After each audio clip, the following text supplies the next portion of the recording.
Chris Steely's blueprint for success, strategy, and leadership insights. Dive into this must watch interview with Chris Steely, a business strategist and leadership expert with a rich background from Silicon Valley to Marine Corps.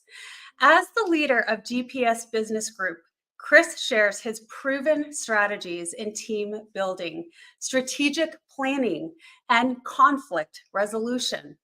Learn how he uses professional profiling and tailored programs to forge strong organizations and achieve success. This is your chance to gain valuable insights from a seasoned consultant dedicated to evaluating personal and professional realms. Welcome to the Wellness Driven Life Show, where you're about to go on a wellness driven ride.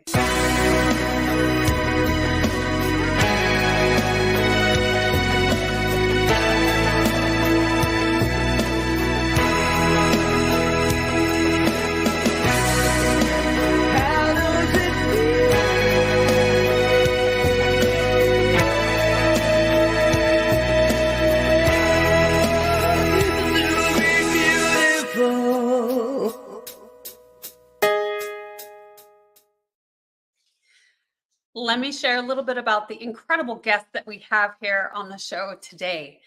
Chris Steely is a seasoned business consultant and executive strategist with a diverse background, including an MBA, Silicon Valley IT executive experience, Marine Corps service, an NCAA national champion rower, and coach achievements. He leads GPS Business Group, focusing on organizational development through team building, strategic planning, and conflict resolution. Utilizing professional profiling tools and custom tailored programs, Chris facilitates authentic connection and collective problem solving, guiding organizations to define and achieve their success. I am so pleased to help welcome to our stage today, Mr. Chris Steely. Welcome, sir. Thank you, Amber. Well done. It's my honor to be here. So I'm so excited to learn a little bit more. Profiling is a really fun topic for me. I have a little bit of experience with that in my background, but it sure does open up and give you a big picture on so many things. So this will be an exciting conversation when it comes to business and self-development and all of that growth. So let's get started by sharing with the audience a little bit more about you. Okay, great. So I'm doing the best I can as a human being in this life, as we all are, right? Never done it before, engaging in a society that as I go through the timeline of life, April, it gets more and more confusing and more confounded over the nature of our culture these days.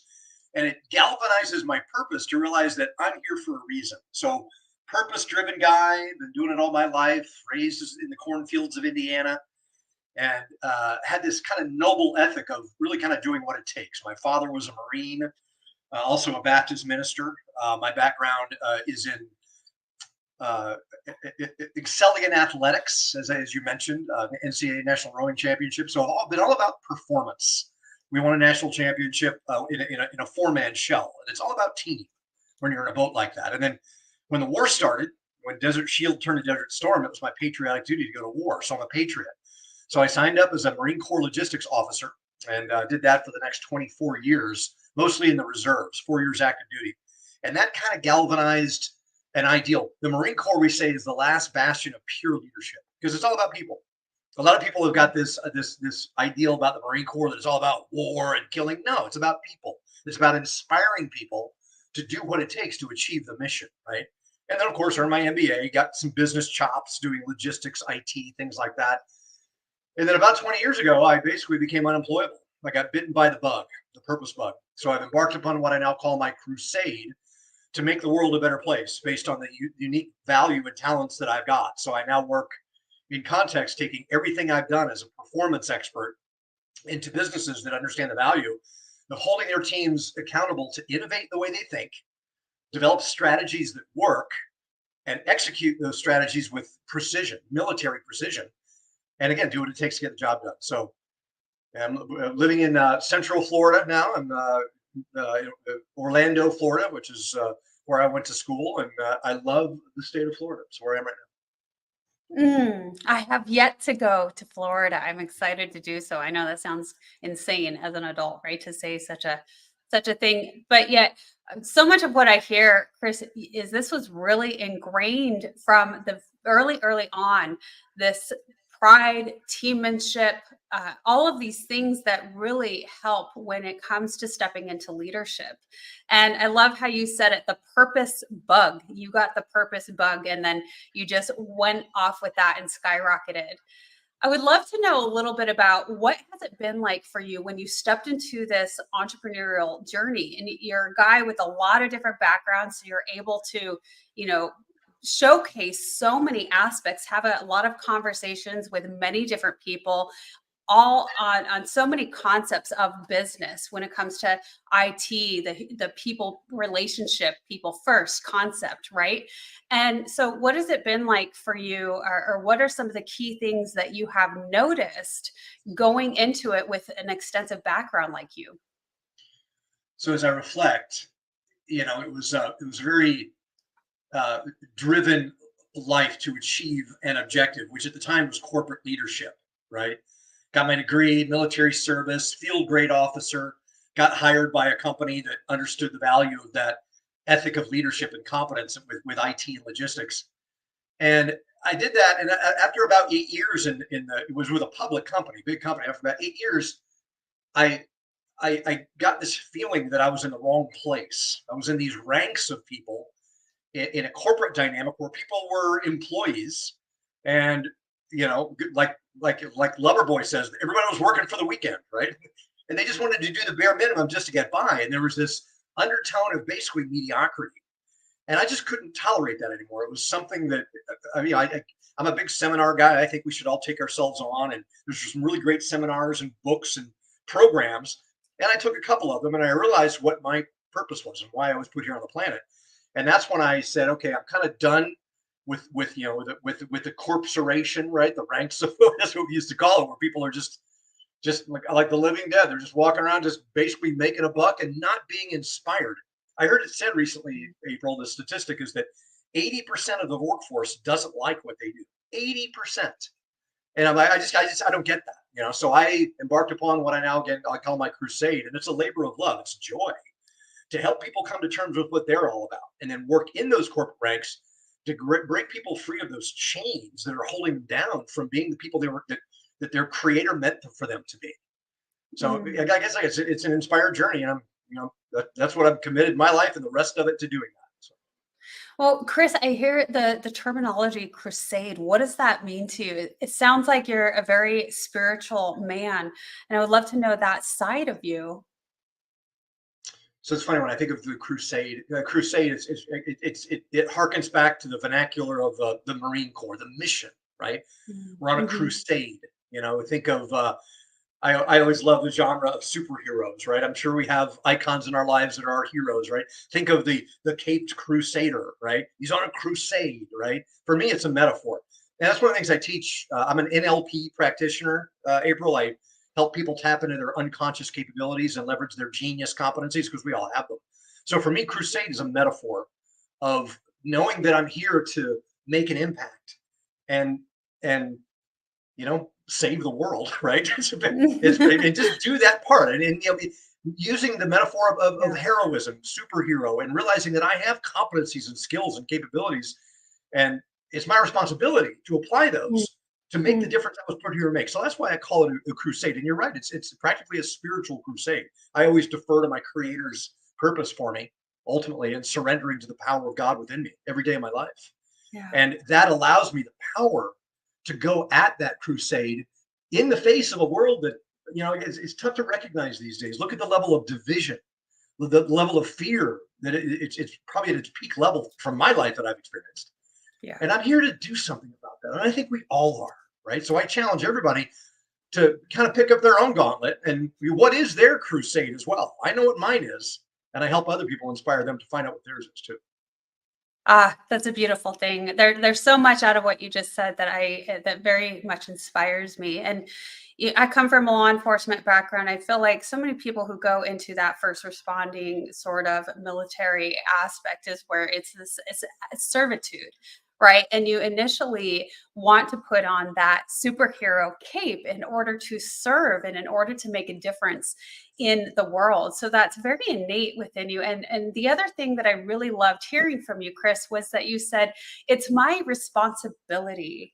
And I think that that's a key term here with all of us who are on this journey of improvement, of involvement, of self improvement and in development, that it is our responsibility. It always starts with us first.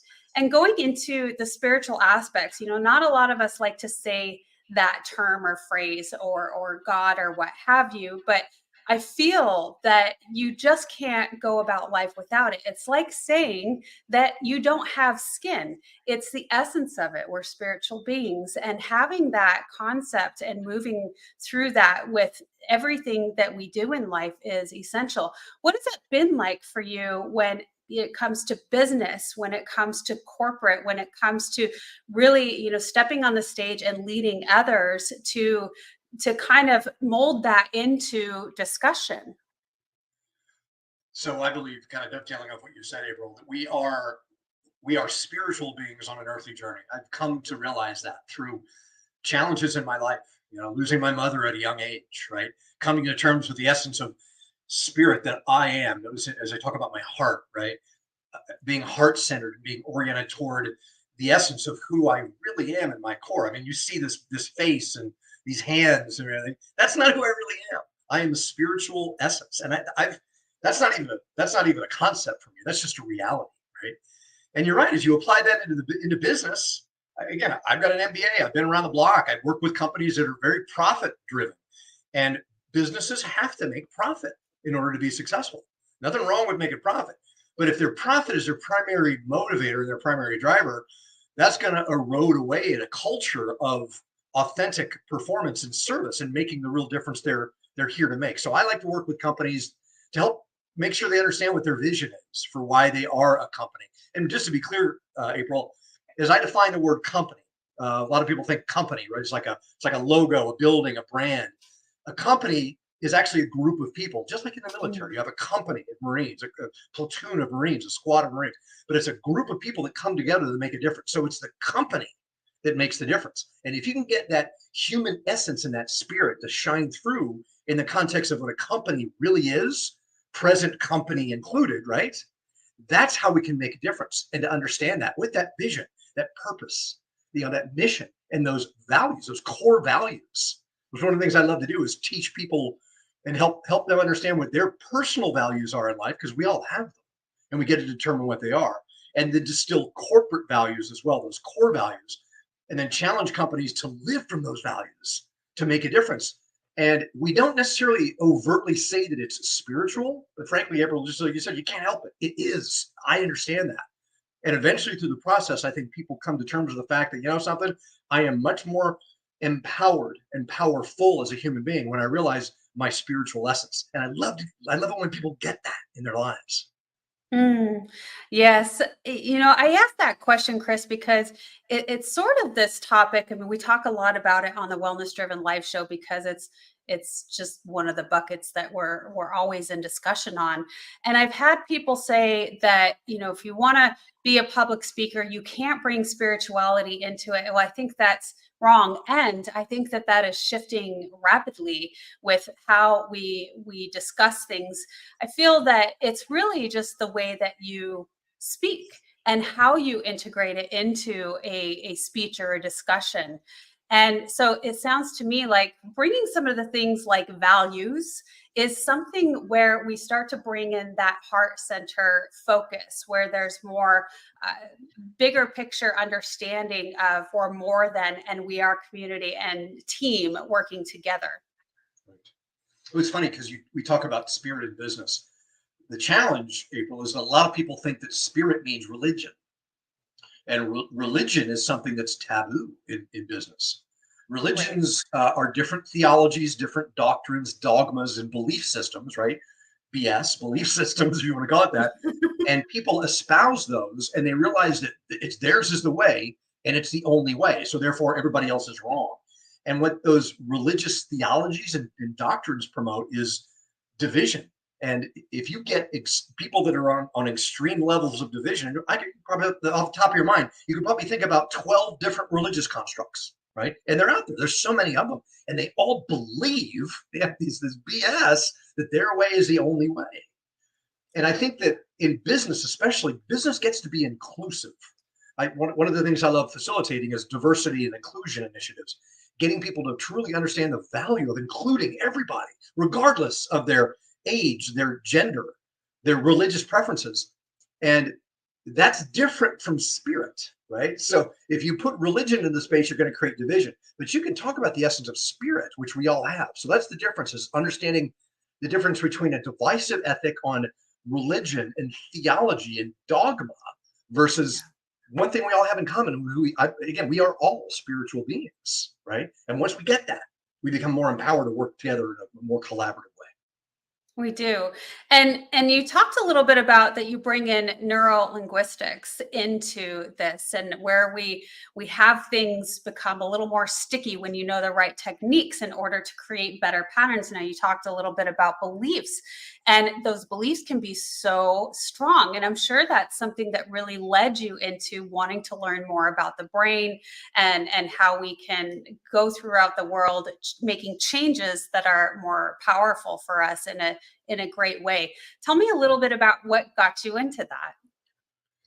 Well, so it's funny, is I love reflecting on this, April. You're asking me questions that I haven't reflected on in a while, but just before I joined the Marine Corps, I was doing okay. I had a job, and had my degree, and I was working. Owned a house, and I was watching TV one night, and I was an infomercial came on, and it was a Tony Robbins infomercial. This is back when I was 25 years old, just a little over half my lifetime ago, right? And I bought Tony Robbins' Personal Power Program on cassette tape, just to age myself, right? And it taught me the essence of courage and spirit and faith and what it took, right? And that gave me the courage to literally go to war, right? So Tony's teachings have been really kind of sacrosanct in my life in the context of that. Tony is an NLP practitioner. He's probably the most famous, most renowned person who uses neurolinguistic programming practices in his events. And I was kind of tracking and following him and understanding it. And then in 2011, I actually contracted with him and toured with Tony for about 4 years as one of his business consultants. So at all his events, and that's when I saw what NLP really does and how he wields it. So he was the example that inspired me to actually get into it. So I got my certification, and I'm now a certified practitioner. And the key is the application of it and understanding the psychological paradigms of using your words with precision, knowing how to use them, when to use them, and helping sculpt people's brain programming, to be able to inspire them and empower them to do what they want to do, which is a big aspect of what Tony does, right? And again, I'm honored to be able to say that it's been a big part of my life now for 20 years, but that was the inspiration. And it's funny, we talk about NLP. Neurolinguistic programming taps into your unconscious brain. So you all know we have conscious minds and unconscious minds. It's like an iceberg, right? 10% of what we think is that consciousness. 90% of what we're really thinking is below that waterline in the context of an iceberg. That's the unconscious mind. And if we can realize that 90% is what really drives us, and we can tap into that essence, that's where genius lies. Yeah, because the majority of it, right? It's absolutely fascinating. And I love that you bring in Tony. He certainly has inspired so many people across the globe and continues to do so. It's incredible, all of the things that he's done. And for you to be able to share the stage with him at certain points in life is really exciting. And so when we get back from this commercial, I want to talk a little bit about how NLP has tied into profiling and how that interacts with each other based on your experience. So stay tuned.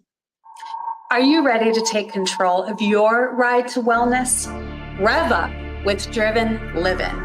Visit www.drivenliving.com and buckle up for a journey. Get exclusive access to our Wellness Driven Life Show guest portal, where you can dive deep into the minds of our esteemed guests. Sign up for our newsletter and get insider scoops on these distinguished personalities. It's like having a backstage pass to their life-changing wisdom. But that's not all. You'll also receive a free hug. You heard me right, a free hug. An enlightening ebook from the Driven Living team.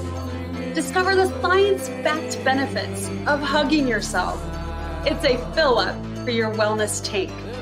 Because at Driven Living, we believe in fueling your journey to wellness, both physically and psychologically. So what are you waiting for? Visit www.drivenliving.com today. Welcome back, everyone, here with Chris Steely with GPS Business Group, which, Chris, I would love to know how you came up with that. I mean, of course, it's navigating right in the right direction, that GPS aspect. But, until then, I would really love to know about the profiling section, because, again, I mentioned in the beginning that it's something that has always been intriguing for me, that you have to utilize very much so when you're in law enforcement, first responder, or military background. And so, again, you have such a cool, diverse background, all of the things that you've dived into with IT and military and just all of those things with business leadership and how you show up in the world today. So let's talk a little bit about how you integrate that in with business and using the neural linguistics, et cetera. So perfect segue. We're going to talk about two topics there, since you put them both on the table. The first one is the metaphor. So the genius mind thinks metaphorically, right? If you look at words, you're not looking at the letters.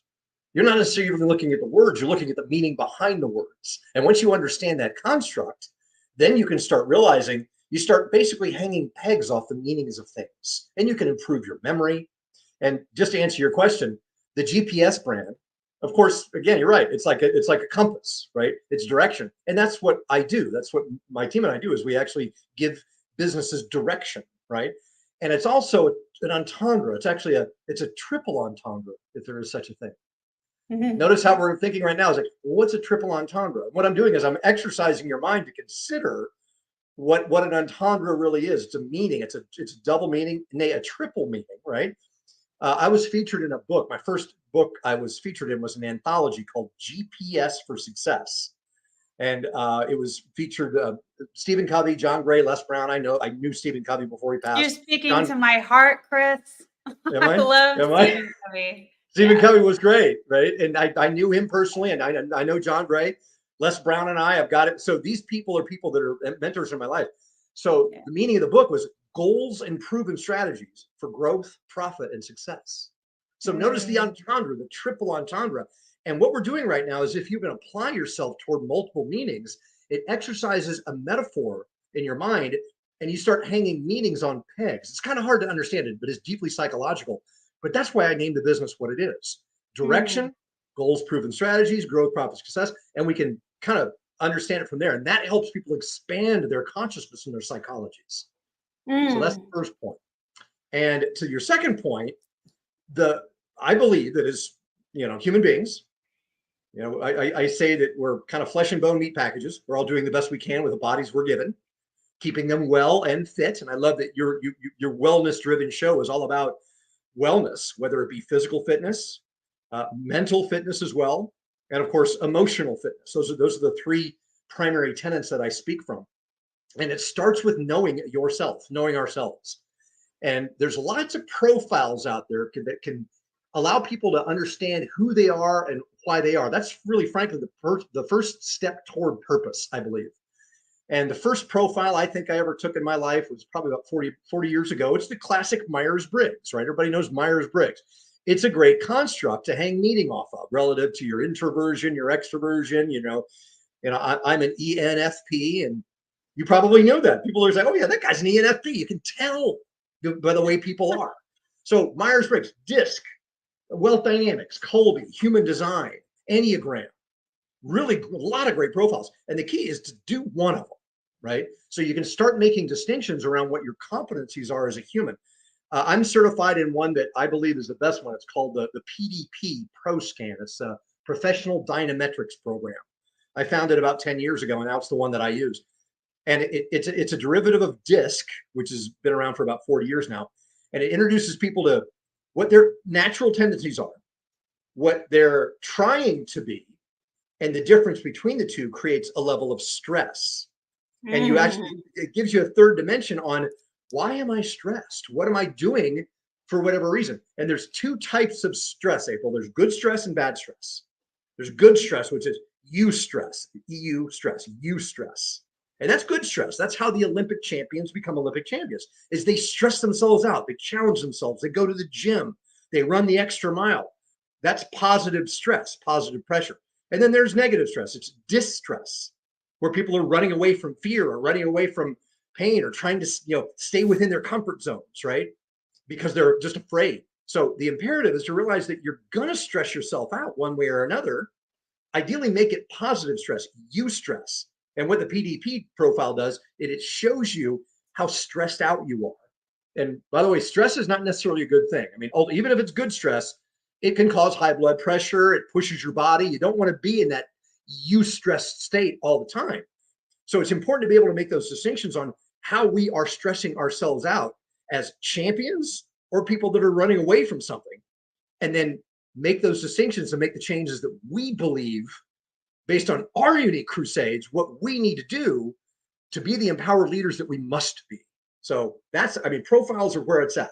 Choose your profile and start making distinctions about yourself. That's what I say. No, I love it. And, it really starts, I think, in the very beginning of self-improvement. It's self-knowing and know thyself, right? Where once we have an idea of what we really want, what we're doing, and now that we have that understanding, we know which direction to go. So is that something that you use with your clients? Do you give them access to that, or lead them and guide them through it? One of the first things we typically do when I get contracted on an engagement is we do profiles on usually the executive team or whatever. However, it could be the entire team. It could be a company of 500 people, and we actually do a profiling campaign. It's very straightforward. It's automated. It's computerized. It's simple to do, and it results in literally a 25-page report of everything that you probably knew or may not have known about yourself. And it starts with that. And we also synthesize the results through the algorithm with a computer system into a team report. So you can see how people's competencies and ways of being, which are all wonderful blessings, how they integrate and synthesize and may conflict as well. Then and only then can we determine what we must do to be able to be that cohesive team that we were committed to being, in the context of service delivery, which is what business is all about. So, yeah. I love that. Chris, you have so much background again, and not only that, but the brilliant minds that you've been fortunate enough to be around and learn from and be guided from. So I would say that whatever it is you're doing out there is exceptional because of that. And so tell me, what are some of the success stories that you have, leading and guiding teams, businesses? What are some of your favorite, right off the bat, success stories that you have? So it's funny you say success. Success can be defined in different ways, right?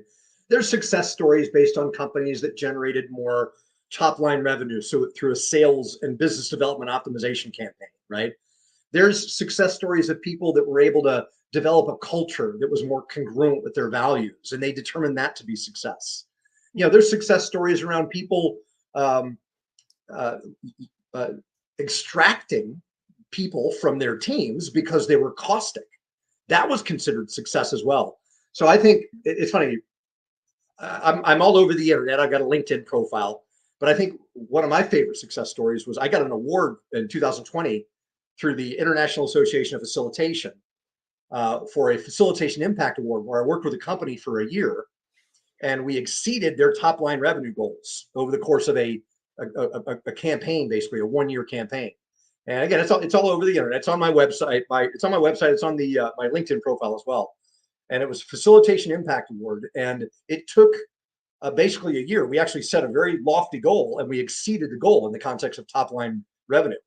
And what I did in that context was I facilitated the team through profiling and introducing them to how they worked together and how they were conflicted. And we developed synergies, and they were able to work together collectively as a unit, as a company, to be able to get to where they needed to go a lot faster. So that's a success story.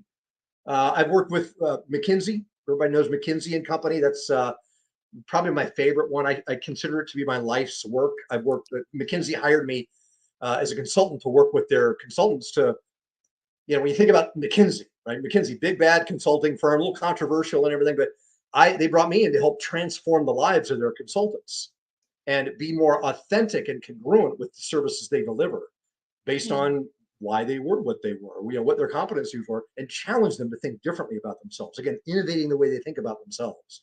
So that's a success. That's an ongoing success. I love doing that work.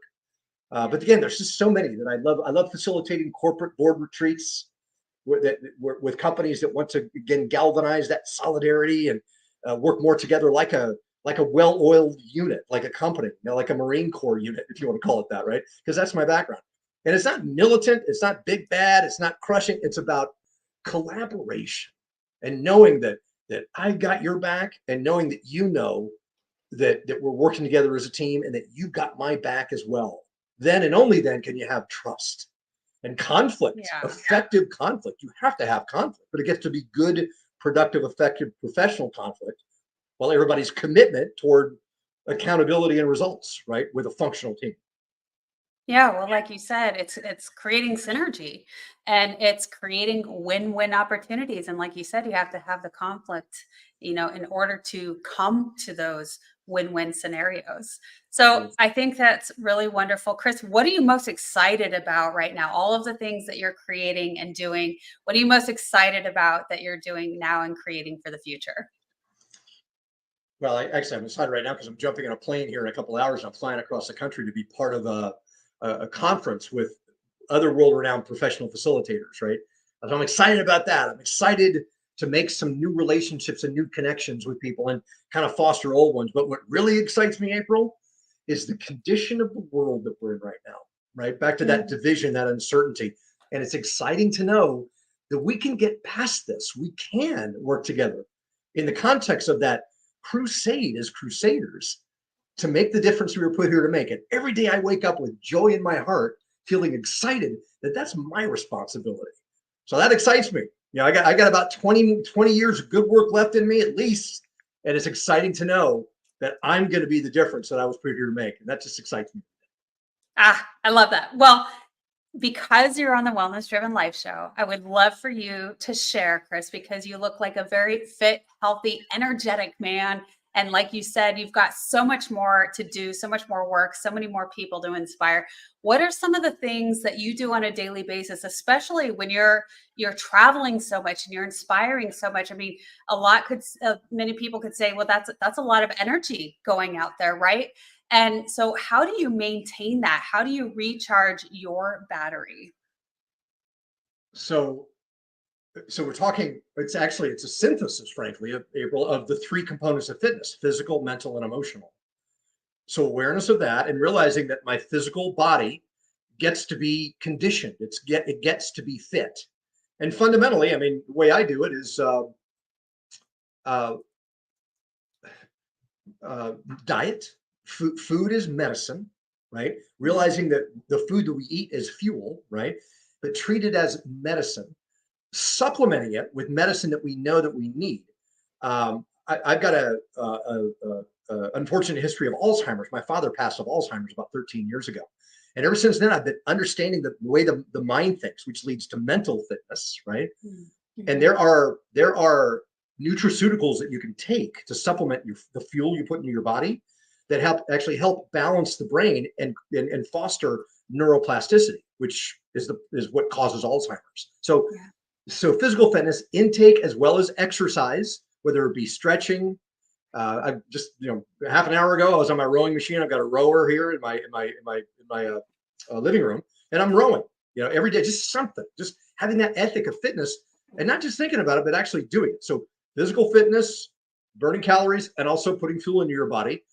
nutraceuticals, including nootropics, to be able to help that mind stay sharp, which leads to mental fitness, honing the acuity of your psychology and your mind, because we all have these brains, right? Our brains are our computers that hold the spirit that we are. They actually allow the spirit to express itself. So it's our responsibility to keep those brains strong through I love how you said that. I think that is such a cool way to say that. yeah, reading, listening, conditioning, and then of course emotional fitness. And that's all about realizing that emotions tell us things we need to know about ourselves and coming to terms with that and knowing ourselves on a, Yeah. I keep going like this, on a heart level, right? So Yes, that's my answer. Yeah, absolutely. I love it. Well, you have given so many awesome tips and tricks for us. Is there anything else you want to share with the audience today? So as we part company, April, again, grateful for you. My challenge to everybody who's watching or listening to this right now is to hear it, let it inspire you, and then commit to doing something about it. You know in your life what you must do, what you were put here to do.